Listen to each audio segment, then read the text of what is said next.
The room was buzzing with laughter, but it wasn't the kind that came from joy.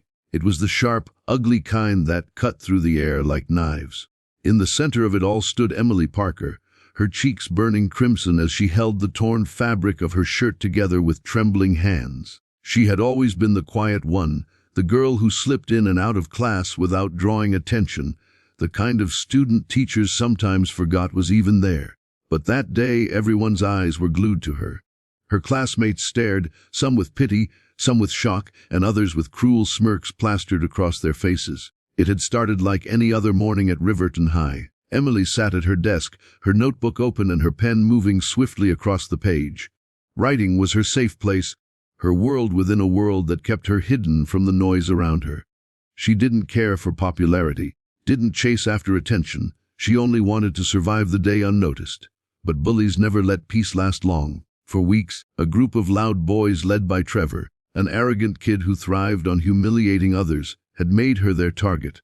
They mocked her clothes, her silence, the way she kept her eyes down. They whispered insults when teachers weren't looking, tugged at her backpack straps, and flicked her hair just to see her flinch.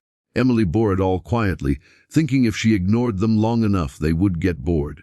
That morning, however, Trevor decided silence wasn't enough. As Emily leaned over her desk to write, he sauntered past and yanked the back of her shirt hard enough for the seam to rip. The sound was sharp, cruel, final. Her shirt gaped open, exposing her undershirt. Gasps and laughter erupted instantly. Emily froze, her heart pounding so loud she could barely hear the chaos. She clutched the fabric to her chest, her throat tightening with humiliation. Every nerve in her body screamed to run, but her legs felt rooted to the ground. For a moment, she wanted to disappear, to fold into herself and vanish into thin air. But something inside her snapped. It wasn't just about a ripped shirt anymore. It wasn't about being embarrassed in front of her classmates.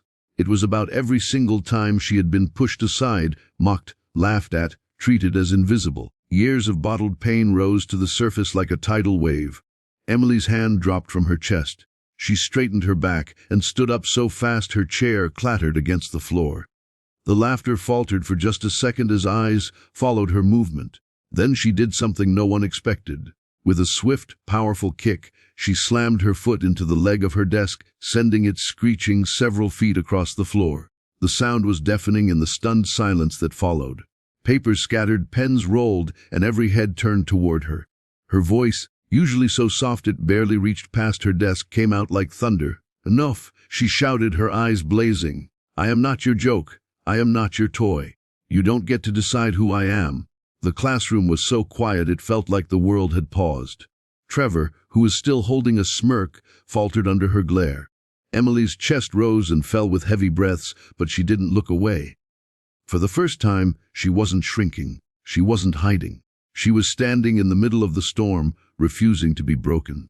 A teacher rushed in at that moment, alarmed by the commotion. When she saw Emily's torn shirt and the fear on her face, her expression hardened. "Trevor, principal's office." "Now," the teacher barked. Trevor tried to laugh it off, but the authority in her tone silenced him instantly. He muttered something under his breath and stormed out, but no one followed him with laughter this time. The teacher gently guided Emily out into the hallway, draping her own cardigan around her shoulders. For the rest of the day, whispers followed, not the cruel kind anymore, but hushed voices filled with respect, awe, and even guilt from those who had stood by and watched.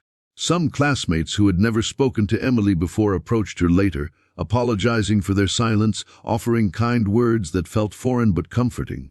It wasn't an instant transformation. The bullying didn't disappear overnight, and Emily still fought moments of doubt.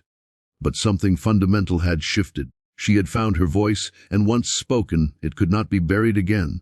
Slowly she joined the school's creative writing club, sharing her stories aloud for the first time. People listened, not out of pity, but because her words carried weight.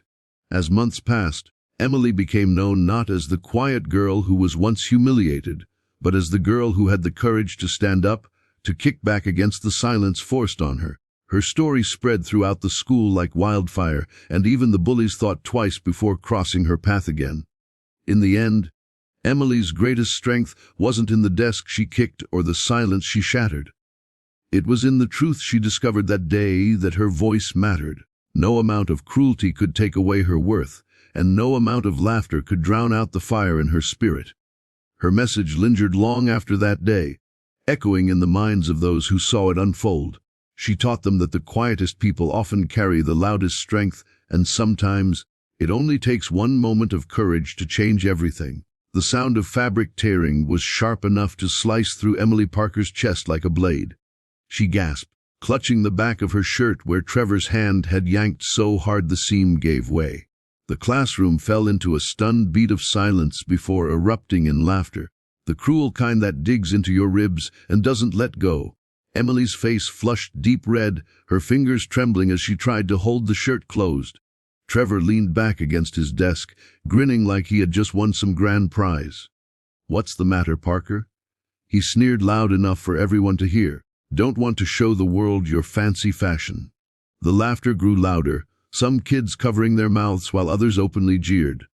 Emily stood frozen, her throat tight, her chest heavy with shame. She had spent years perfecting the art of invisibility, moving quietly, speaking rarely, keeping her head down.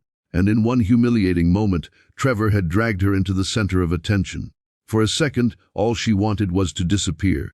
She could almost feel her body dissolving into the floor, her voice swallowed by the walls. But something inside her burned hotter than the shame. It was anger, not the kind that came in sudden bursts, but the deep, buried anger of years of being ignored, dismissed, laughed at, treated as though she was nothing. Her hand tightened into a fist at her side. The laughter kept ringing, louder and louder, until she couldn't hear anything else. Then, with a sudden surge of strength, she shoved her chair back and stood tall. Her eyes, usually cast downward, snapped up and locked on Trevor's. Without hesitation, she lifted her leg and drove her foot hard into the leg of her desk. The desk screeched violently across the floor before crashing against the wall with a deafening bang. The classroom went dead silent. Pens rolled across the tiles. A paper fluttered down like a falling leaf, and all eyes were glued to Emily. Her voice rang out, raw and shaking but powerful. "Do you think I'm weak because I'm quiet? Do you think you can humiliate me, and I'll just take it?" Her words cut through the silence. "Not anymore. I'm done letting you make me feel small."